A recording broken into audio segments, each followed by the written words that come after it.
All right. All right, y'all. This is a test. This is a test. Testing mic. I turn the volume on automatic, so I don't know how this is going to test out. Let's see. We're going to do part two, but I'm going to need a mic check. I'm going to need a mic check. So, need a mic check. Mic check. All right, y'all. Um, this is part two of the reparations versus civil rights. Looks like I'm gonna have to good sound. Okay, cool, cool. Okay, I put it on automatic this time, Zanzi. So I guess automatic is gonna have to be the setting for the truck because apparently this Bluetooth can't handle certain decibels, so it has to be like a volume control. And the only thing I don't like about the volume control, it turns the mic down, but I guess it's for the safety for it not to pop. So we're gonna roll with it. So back to the reparations. I think I left off where I was talking about private industries being only 3%. Now, when I was saying House of Windsor yesterday, when it talked about the royalties, each house did not agree with each other. In fact, the different houses, if y'all knew about the War of the Roses, these houses were in conflict with each other. They're just like George Bush or Barack Obama or Joe Biden and Trump. They are opposing, like you had different houses that came in. So over here in the US, the houses are equivalent to like the Republican or Democratic Party. I say that to say this. Um, People in politics weren't always in power. And a lot of people in politics, I mean, you might talk about like the lobbyists. I mean, that's a whole nother topic. But where I'm going with this is that um, where I'm going with this is that each house or each government, a lot of them didn't have slaves. Like I said, it was the private industries that had slaves, the banks, the big money people. So we have a problem here because in our society we have police, we have the pretty much the state in control of like civil disputes, criminal disputes, whatnot, and again, when the government makes a mistake, like with Manzanar with the Japanese prisoners, you have a situation where there has to be reparations applied to where there was wrongdoing from the government. Now, you have some people in the government that were also involved in private industry, your Thomas Jeffersons, your George Washingtons, okay? Now, as far as the Constitution is concerned and the Bill of Rights and all that stuff, everything written on paper, you see, I got to go through there and you're like blocking me. Thank you. Of course. Oh, gosh. Low IQ. Okay, anywho, sorry about that, y'all. You have private industry and you have government. Okay. So people are making petitions to the government for reparations here in America. As far as I'm assuming black people in America, Canada. Well, not, I mean Canada wasn't even involved in that shit. But let's just say, um, Jesus Christ, I'm lost. Okay,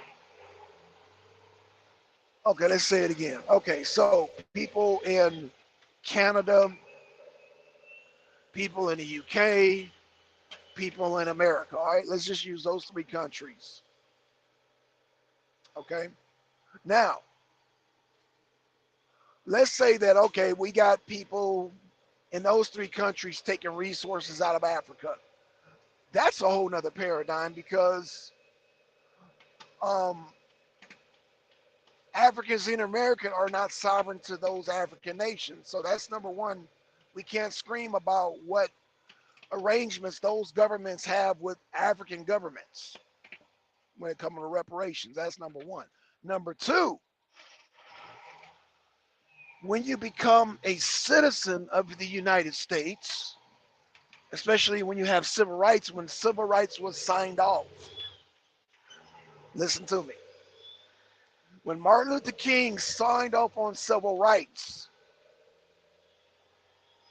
most black people here gave up their sovereignty, meaning the government declared those Japanese people as being sovereigns of Japan when they locked them up in Manzanar. Like I said, there's two ways this thing works. This whole reparation thing is complicated. So when Martin Luther King signed away the civil rights thing, black people here in America lost their sovereignty. Now, how, this is a whole other topic, how was Martin Luther King appointed this? I don't know. I think Lyndon B. Johnson was like, you know what, Martin Luther King, you're king of all the blacks. And when you sign away their sovereignty, that's it. Because they knew about the whole reparations thing, but they said, no, once you sign that away, that reparations is out the door. So black people in America, Martin Luther King signed away any chances for your reparations. When that was the trade. You can get civil rights, blah, blah, blah, this and that, but you lose your right to sovereignty. So when you lose your right to sovereignty, you lose any claims to any type of reparations. The government declared those Japanese citizens as sovereigns, meaning y'all are not part of the United States. You guys are goddamn Japanese combatants. And that's why they were able to receive their reparations. Now, I think I need to put a link in the chat because somebody might want to challenge me on that. And I welcome that challenge, of course, because it can be challenged to a certain extent. But in order to challenge it, yeah, you have to know, and I'm not saying that you don't know, because most people who are for reparations support Martin Luther King. That's the weird part. Well, that's not a weird part about it, but that is the part that I don't think a lot of people understand the document that Martin Luther King signed. I don't even know Martin Luther King understood the full extent of it, Who knows? But he might have been convinced that, look, when your people go sovereign, or when your people lose their sovereignty, they're not entitled to reparations. And because you guys made Martin Luther King y'all leader, y'all are not entitled to reparations because he signed that away with Lyndon B. Johnson. With Lyndon Baines Johnson. So we have to deal with that. So the next person to talk about reparations, MMK, we got to deal with Martin Luther King. We got to deal with what y'all leader did.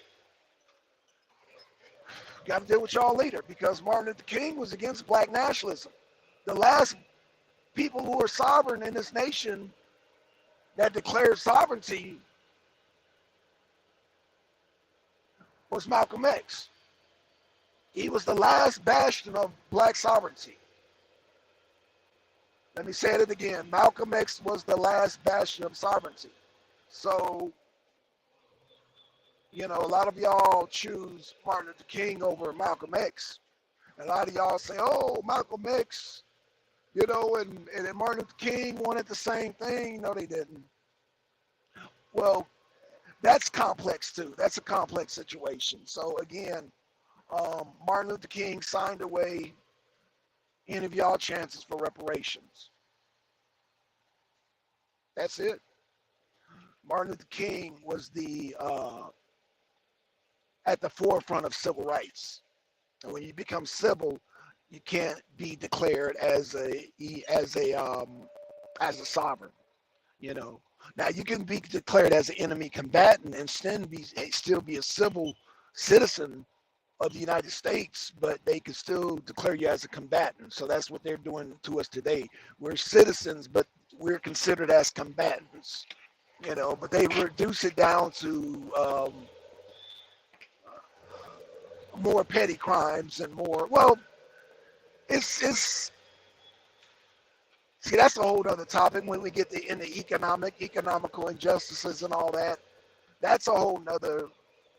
And it's funny how we're starting off with sovereignty, and we're starting off with reparations. What reparations is the topic, and of course MMK has still not joined us, because I'm not going to do the texty. I'm going to goddamn get on here and I'm going to goddamn offer you a chance to come join the chat. When people don't join the chat and they do all the texty, my suspicion level goes up, and I'll be thinking of certain people.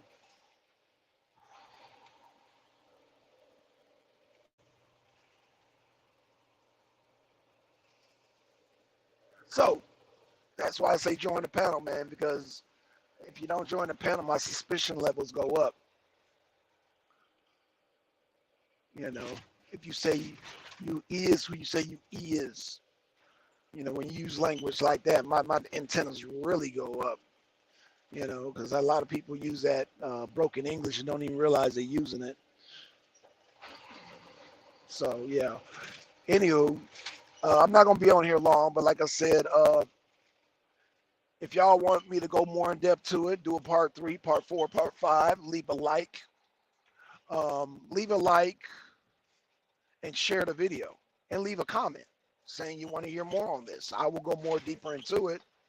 As of right now, I'm doing this show. It's more of a mic check thing to see how this new level adjustment it works with this Bluetooth.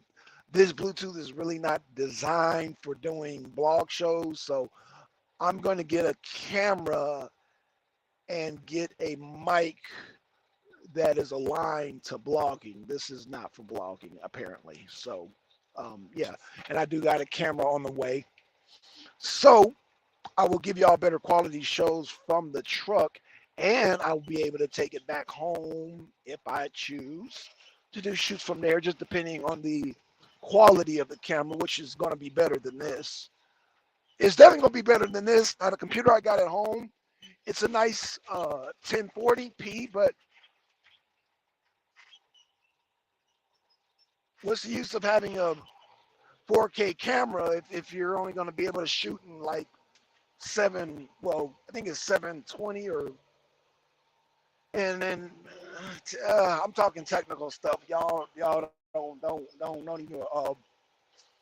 I gotta rub my mustache down. Be like, oh, he's picking his nose. No, my mustache grows like this, like this, like this. So I have to keep rubbing it down because it curls up into my nose. I'm not picking my nose, golly.